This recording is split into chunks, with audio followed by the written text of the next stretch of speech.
ధన్యుడివేట. దేవునికి స్తోత్రం. దూషించిన ప్రతిసారి, పొరుగువాడిని దూషించిన ప్రతిసారి నువ్వు ధన్యుడివే. ధన్యుడంటే దేవుని చేత తృప్తిపరచబడేవాడు. మురికిని చూస్తే అసహించుకుంటా.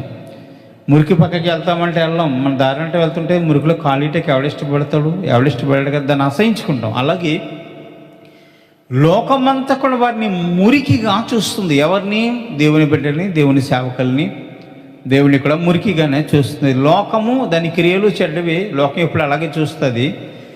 అలా ఎంచబడిన వారం, పెంటతో సరి సమానంగా ఎంచబడిన వారం, పిడిగుద్దులు తిన్నవారము.